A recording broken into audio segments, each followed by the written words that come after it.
Hi, welcome back. In this video I want to do the DYI coolant flush. The last video I did how the pros do it. This time I'm going to do it how you can do it at home yourself. Alright, save you a little money. First thing we need is some fluid to flush through the radiator. We're going to run the car several times because we need to get the antifreeze out and we need to get water in there.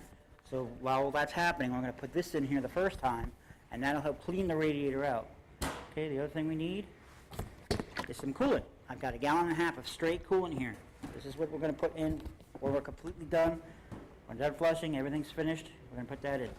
And we're going to need a flushing kit. I bought a flushing kit because it comes with the flushing tees, it comes with the stuff to put it on, and it comes with the little adapter to flush through the car. Alright? We'll go through the kit as we go through it. The last thing I've got is I've got a new drain petcock because mine gets, mine's old. And I'll show you why I'm replacing it when we get it out. And I've got a new radiator cap. Alright, so let's go ahead and get it going. I'm going to use a creeper. I'm going to use a creeper because I've got the car jacked up. It's going to make it easier. I've already taken the undersplash shield out. This is not a how to work on a Pontiac Grand Prix video. This is a how to do a coolant flush video. So I've already taken that out so we can get to the drain petcock. I've already jacked the car up and I'm ready to get started. Alright, let's go.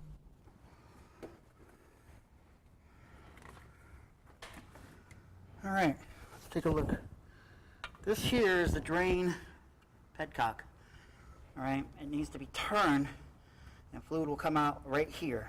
Okay, this is where it comes out at. So to get in here, it is a 1/4 inch square.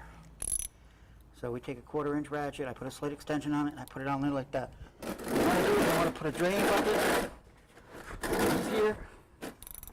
And I'm going to rotate it. Now, there's a pin on this particular drain petcock. That's how this one works.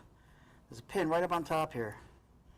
And when you rotate it, the pin is supposed to help to lever drain cock out. Now, these things get old over time.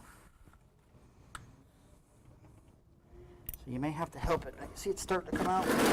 Make sure the drain bucket is in a spot where it's going to grab it. Go ahead and loosen it until it starts to drip.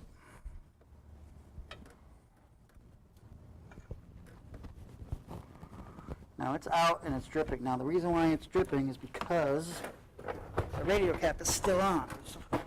There's a vacuum holding it up in there. So what we do is release the radiator cap, make sure it's cool. Before you do any of this, you make sure it's cool. Go ahead and you pop it up and you can hear it starting to flow. Okay?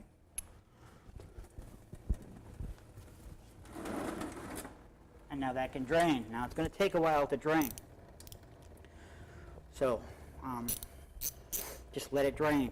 I'm not going to pull the petcock out all the way right now because if I do, it's going to be spilling out really fast. We've got it draining.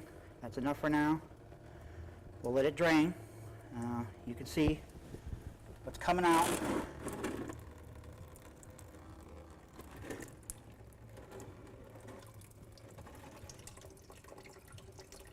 Okay, it's orange. It's supposed to be orange on this car. That's cool. Watch my previous videos. Watch my previous videos for what type of antifreeze this car is supposed to have and why. There's all kinds of information on the pro videos about how the pros do it and the things the pros should be looking at. And on these DYI videos, I'm not going to talk so much about what the pros should do because this is for the DYIs. Alright, so we're going to go ahead and let this drain and we'll come back when it's finished draining.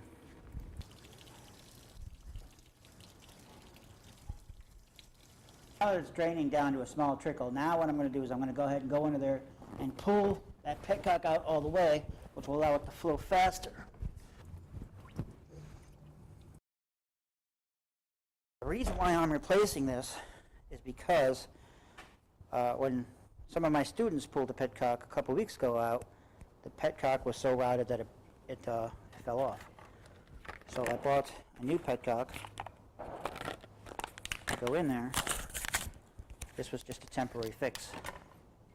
Okay, so you can see that the petcock has this pin, and this pin will rot out. Now, hopefully, the new petcock here is hopefully made of stainless steel. All right, so go ahead and stick that back in. Put a little water on here to help lubricate it a little bit. Let's put it in here. We can start seeing what our coolant looks like. Yeah, you can see it's orange.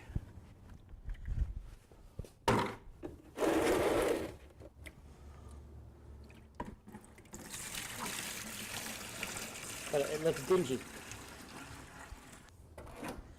Now what we do is we add our flushing fluid. Now, the instructions on our flushing fluid are pretty straightforward. They tell you exactly what I've just told you. Drain the radiator, add this, put water in, and then run it. Now this says to run it for 10 minutes for a quick flush, or you can drive it around for a couple days to do a deep cleaning. Okay, so if your radiator is really gross and nasty and you got rust and stuff in there, you may want to consider doing it for 3 days. Go ahead and pop it open. Go ahead and pour it in.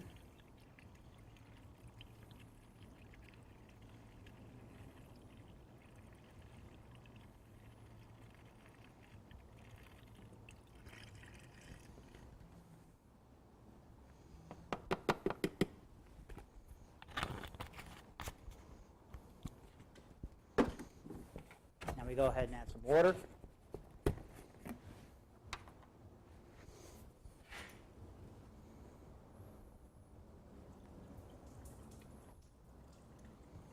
Now, if I spill a little now, I'm not worried about it because it's just water.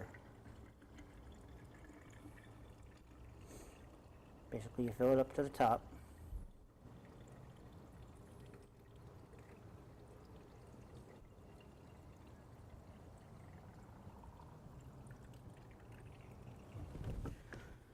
Now, if you're going to drive it around and do a deep cleaning, now would be the time to bleed the system out. Let's open up the bleeders on this car. And I'm doing this to get the most coolant in as I can. Okay? The level's going down again. And that's what will happen when you open the bleeders. It's now pushing the air out through those high points where the air is trapped. It allows more fluid to go in. Now we go ahead and add more coolant. Now, when I'm adding precious coolant, I'm going to use a flush. Because who wants to waste coolant? It takes a lot more coolant with the bleeders open than it did with the bleeders closed. So, always follow the procedure for filling your car. Stays up. Doesn't keep continuing to drain down. Now we can go ahead and close the bleeders.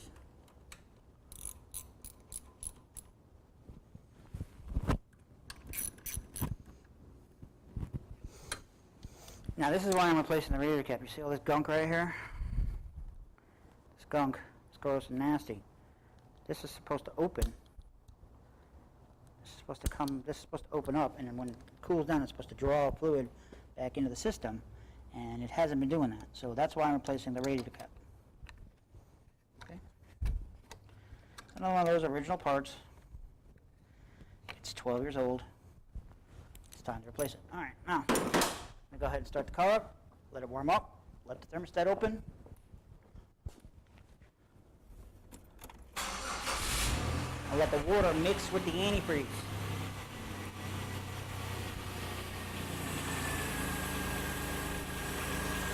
Now it's going to take a couple of times to get the water to come out clean again. So what you're doing is you're capturing fluid until it's just water coming out. Once it starts coming out clear, no residue, no dyes, no green, no red, no blue dyes, clean water, that's when you can go ahead and install your flushing kit. You can hook up the garden hose at that point, and you can run coolant through it and flush it that way. And that's when it'll actually be flushing. Right now what we're doing is we're diluting the antifreeze down to water. And this is how we save our environment, by not allowing the antifreeze to pour everywhere. We can get it to water. Once it's clean water, then we can go ahead and flush it. We're probably going to have to do this about 4 times till our fluid is clean. Once the fluid is clean, we can then go ahead and run the flush. This is how we save our environment, by keeping the coolant contained, and then once it's water, then we can flush it. All right, so you may have to get yourself a couple 5-gallon buckets, depending on what car you've got. You want to see what it's going to take to do this. So get yourself some buckets with some covers you can put on them, so you can take those down to the recycling plant or to your parts store or wherever you get rid of the antifreeze, and that's how you do it without destroying the environment. Okay? The upper radiator hose is now hot. Now that the upper radiator hose is hot, I'm now going to let it run for 10 more minutes, because now the water is flowing, the water and the coolant is now flowing through the engine. So now it can mix up. I've got the flushing cleaner in there. So I want it to flow through. I don't want it to just mix up, but I want it to also clean as it's flowing through. So now I've shut the car off. Now I'm going to let it sit.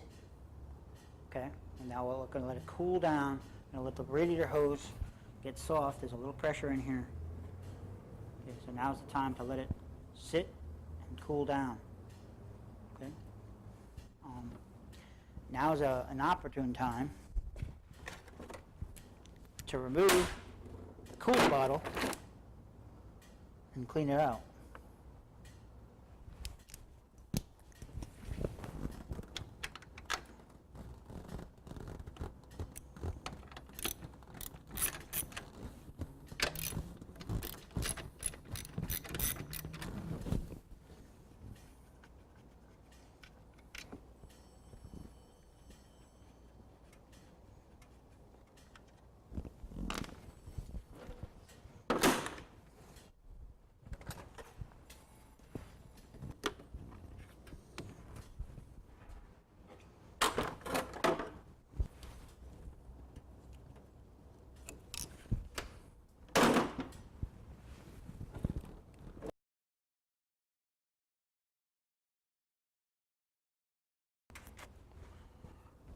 Once I don't feel pressure in the hose anymore, I can go ahead and slowly relieve. One click takes the pressure off the spring, so it lowers down the pressure, and you can see that if I squeeze it now, water comes out, so it will equalize. Then I go ahead and slowly remove it, set it aside. All right. And you would have hoped that'd be a little cleaner, but that's all right. We're changing it anyways. Now you can see it went down, and that's why you would do the flush procedure, which would be to add more coolant. And we slowly turn the petcock. Now we want to be careful. The fluid will be hot this time. When it's hot, it flows faster.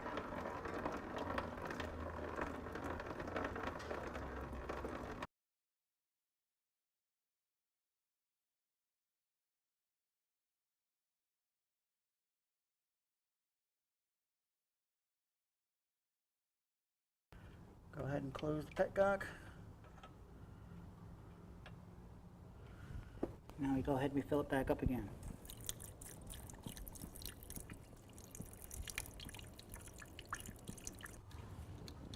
Put on the radiator cap. And run it again.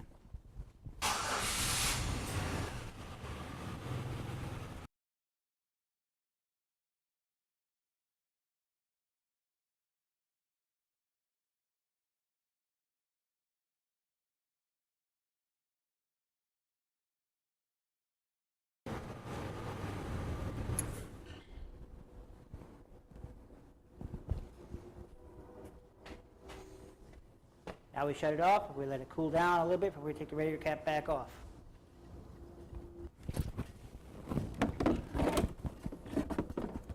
Now is a good time to put the coolant bottle back on.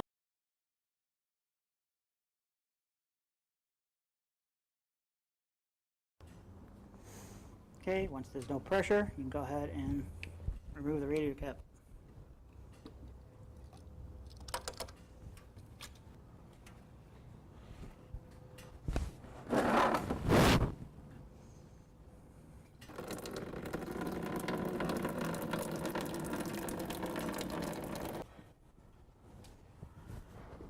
Now we fill it with water again.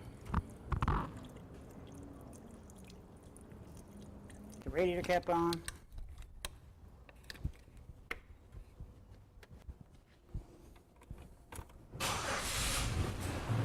Start it up and let it run again. How much time is this going to take you to do at home? It's going to take you quite a while. Again, you're looking to save some money, so you're going to have to take a little time. All right, clear yourself, probably the afternoon or the morning. It's going to take a few hours to do this the right way. Again, we do not want to let the antifreeze flow out onto the ground. It's not a good idea. It's just bad for the environment. So clear your day.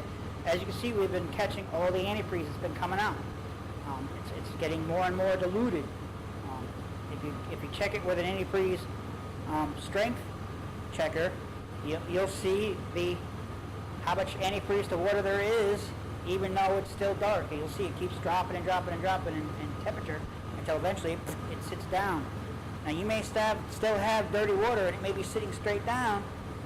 You're still going to want to flush it 1 or 2 more times after that, because you just want to make sure that if it's water, if it's just dirty water, it is just dirty water. So make sure it's sitting flat and then flushing it another 2 times until it stays flat. All right. If you want to see how those testers work, you have to look at my other video. This is DYI, so I'm not going to pull it out now.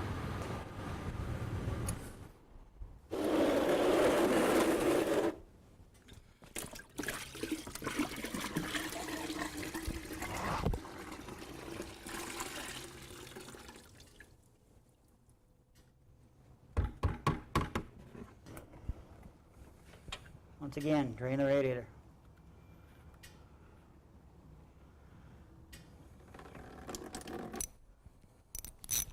Once again, we open up the bleeders.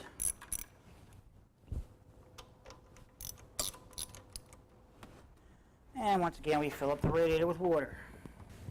And we close the bleeders again.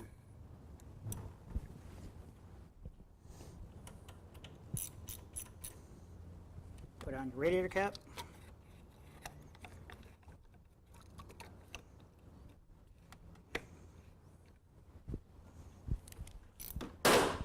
And then run it.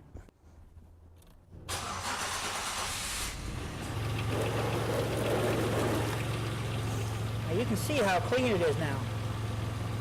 It looks pretty good. Still a little dingy, but I bet it's mostly water. Now, if you don't have a tester for concentrate, or another way you could do it, if you're feeling lucky, go ahead and just stick your finger in there, then taste it. If it tastes like nothing, like water, then you're good, like this did. If it tastes like sweet, it's green coolant. If it tastes like bitter, then it's Dex Cool. But if it tastes like water, you're pretty good. You've got most of your contaminants out. So this will probably be the last time we run it. Now you can see we've almost got 5 gallons here. All right, that's pretty good. That means we've diluted it down. So now we've still got the full amount of antifreeze in here, which should be half, about 1.5 gallons, and the rest should be pure water. Let it cool down, let the pressure dissipate. If you let up a radiator hose for pressure, if you don't feel any, you can go ahead and remove the radiator cap. Just be careful, just make sure there's no pressure in it, and do it in steps. This one is a step one.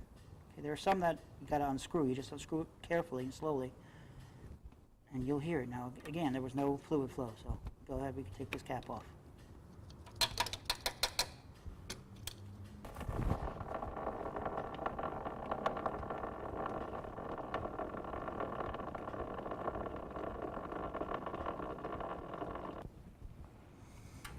And once again, we close the drain.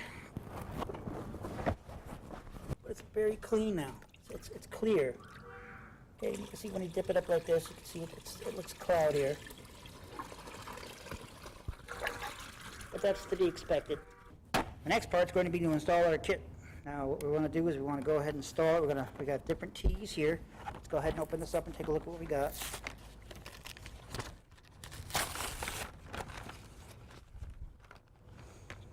We got small hose one, We've got a 3/4 inch hose one, and we've got a 5/8 hose one. And those are usually your standard size hoses.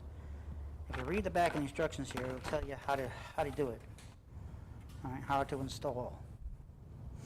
All right, you can see here on this engine, they've got it running off the line. This is the thermostat.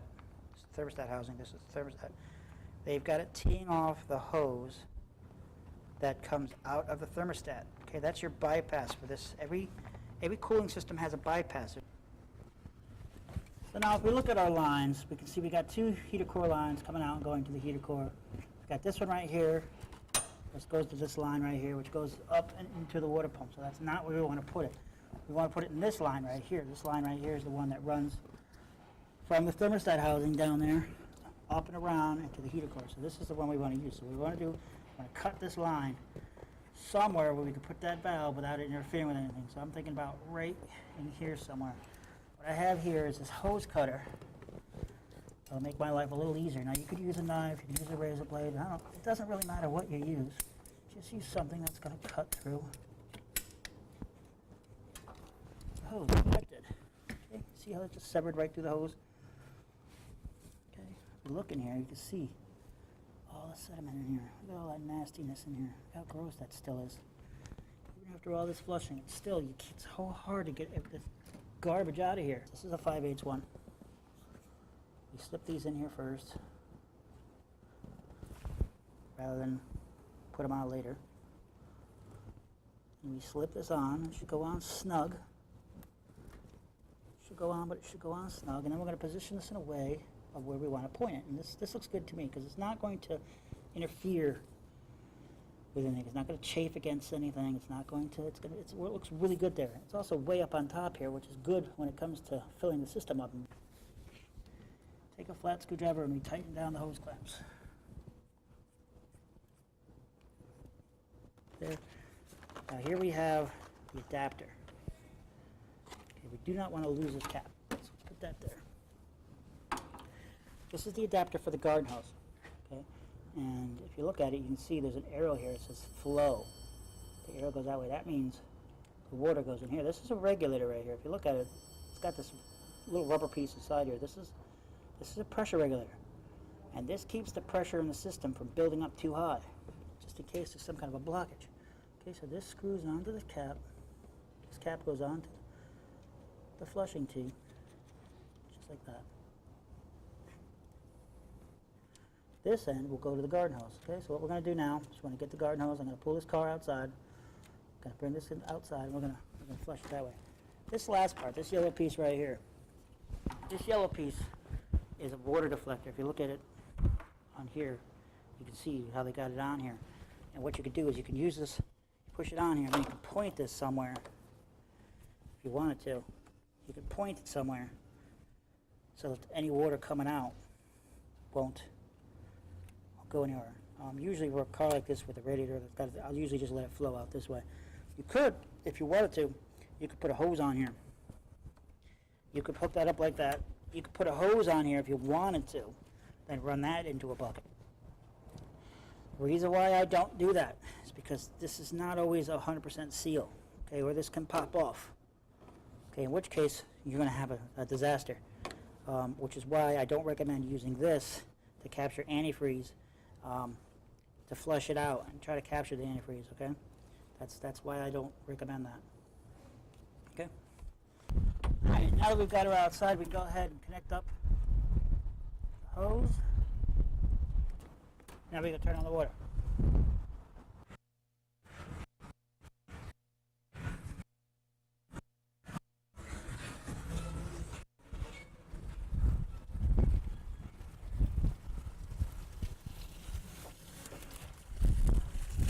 Now you can see it's flowing. It's just water. It's clean. It's hot, but it's clean. It's good. And you can see chunks coming out with it.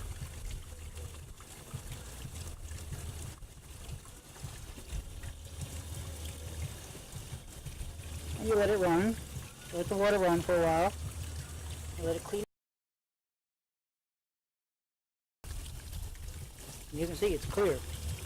Okay? It's also cool now. So what I want to do now is I'll start the engine up. Let it flow and run for a while.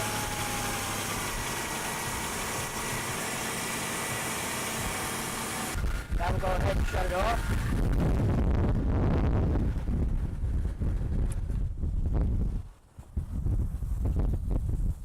We'll turn off the water.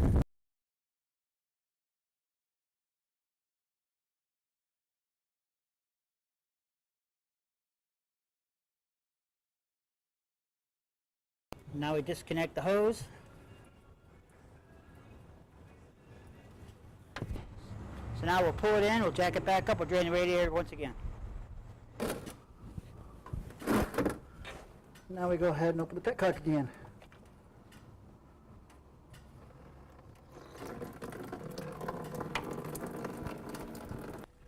And again, make sure you clear your day for this. Don't try to rush through it. You're not going to be able to do this in an hour. All right? An hour is how long it takes for the professionals to do it with the right equipment and the machines to capture everything that comes out. What we're trying to do is we're trying to clean the water up first inside the car to a point where then we can go ahead and flush it. It's much cleaner the way to do it that way. If we didn't care about the environment, we just let the antifreeze just blow all over the ground, make your place look like a swamp, contaminate the ground. It's not good. Now we're going to close the radiator drain. We're going to get down level on the ground so we can fill it up for the last time with coolant. Now, once again, we open our bleeders.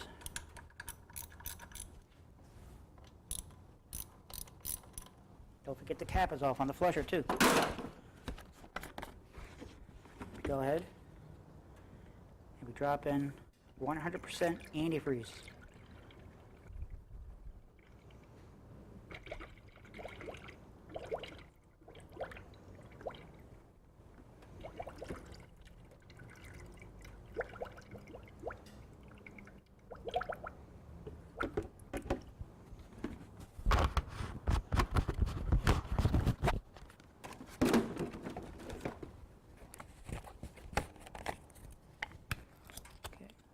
Full new gallon.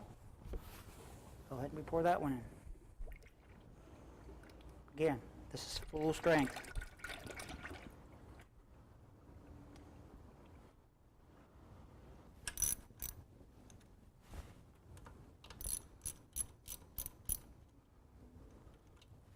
I'm going to add the cap.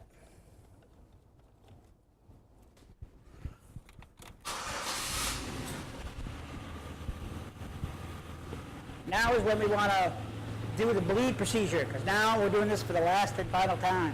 So the bleed procedure, if you remember from the last video, was to run the car at 2,000, 2,500 RPMs until it's fully warmed up. Then let it idle, and then shut it down, let it cool down, and then check the fluid. That was the procedure from the last video. Check out the last video. A lot more information there because that's the pro way.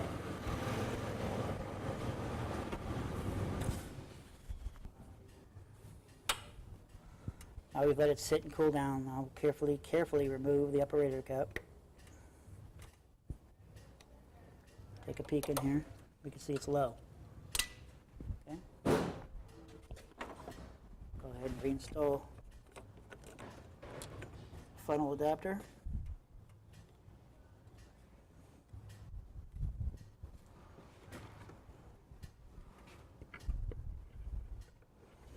Put this on.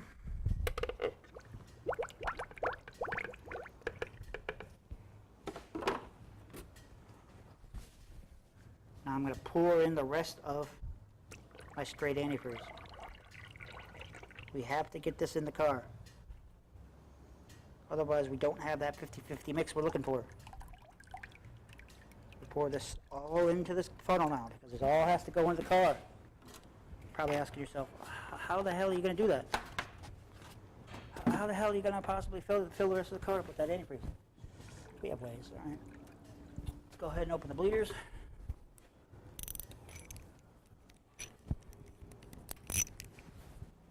Let's open this one first. This time I'm going to load them one at a time. Let it run until I see a stream of coolant. Close it.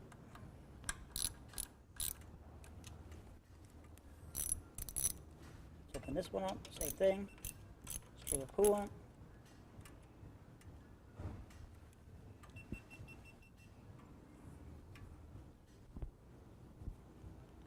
See, that one took a little longer.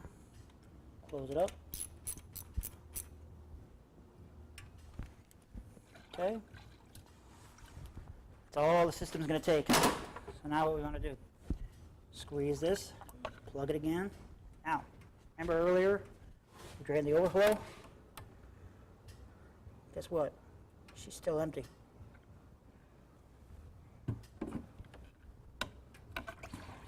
That's usually enough to bring it up to the hot mark. You're probably saying to yourself, but Ken, dude, straight antifreeze. How's that going to work? Okay, you can see we're right about here, right about the hot mark. The hot mark is here.